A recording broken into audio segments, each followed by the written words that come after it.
Hello friends, आप सभी को स्वागत है जीडी स्टडी में। तो आप लोग कैसे हो? आई होप कि आप लोग बहुत अच्छे होंगे, अच्छे से स्टडी करेंगे।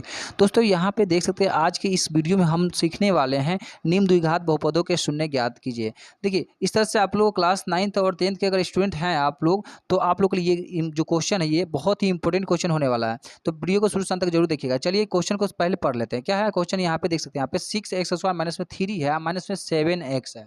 तो ये क्वेश्चन भी आपको सही नहीं है। पहले इस क्वेश्चन को हम सजा लेते हैं किस तरह से, तो देख सकते हैं यहाँ पे क्या है, पहले अधिकतम घात वाले संख्या को लिखेंगे। क्या है? तो 6x² है तो हमने यहाँ पे लिख दिया।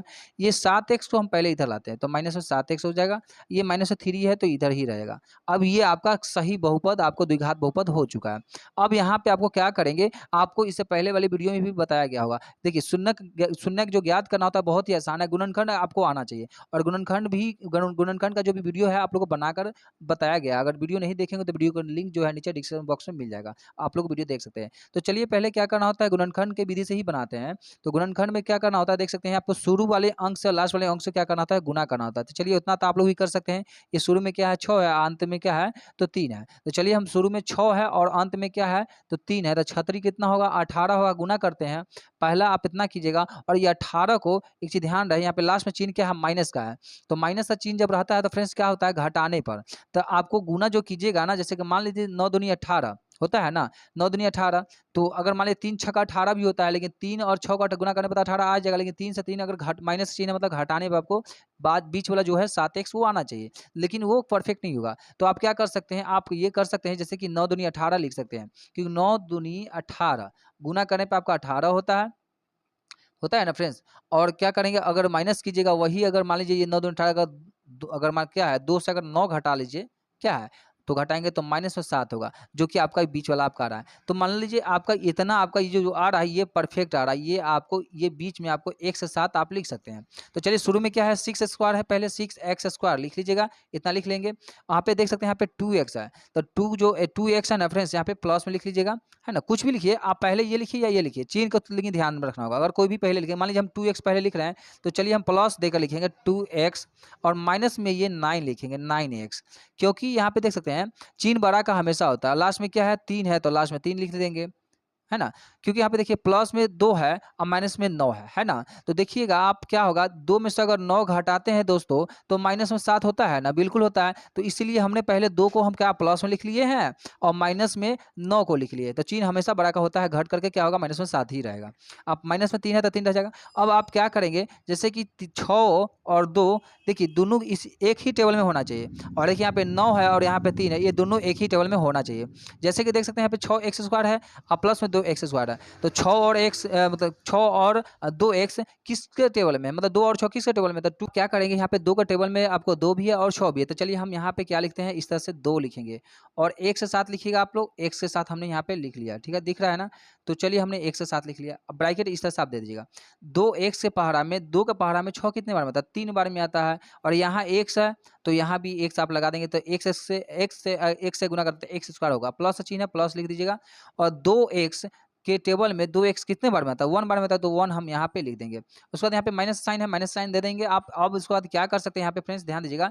तो देखिए 9 और 3 किसके पहाड़ा में आता है, 3 का पहाड़ा में आता है ना। तो चलिए हम 3 लिखते हैं यहाँ पे, 3 का पहाड़ा में आता है। और 3 का 3 से गुणा करते हैं तो कितना होता है, 3 3 9 होता है। और x यहाँ पे है तो यहाँ पे हम x दे सकते हैं, तो 9x हो जाएगा। माइनस साइन है, माइनस दे दीजिएगा।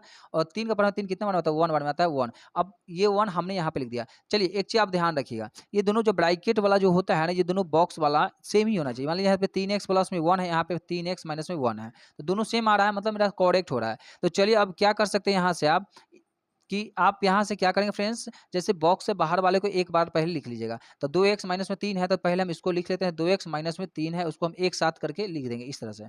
और दोनों तो सेम ही है फ्रेंड्स, तो दोनों में से कोई एक पहले आप लिख लीजिए। जैसे कि आप देख सकते हैं यहाँ पे 3x प्लस में क्या, 3x प्लस में 1 है, तो इसको हम यहाँ पे लिख देते हैं। तो इस तरह से आप भी लिख दीजिएगा। अब आपका कह रहा है यहाँ पे शून्य ज्ञात करें, तो ये आपका, तो यहाँ तक तो आपका गुणनखंड बन गया। ये हमने गुणनखंड तक बना लिया। अब इसका शून्य कैसे निकालेंगे, तो यहाँ पे लिख सकते हैं शून्य के निकालने पर क्या, तो शून्यक निकालने पर। तो चलिए फ्रेंड्स हम शून्य भी इसका निकालते हैं, बड़ा ही आसान है शून्य के निकालने। देखिए यहाँ पे 2x है ना, 2x माइनस में 3 है, बराबर में 0 को 3 को जो है ना बराबर के 0 में लाना है, ठीक ना। चलिए तो हम इसको बनाते हैं और यहाँ पे भी देख सकते हैं 3x प्लस में 1 है, 3x प्लस में 1 है बराबर इसको 0 को 1 को जो है ना बराबर के 0 में लाना है।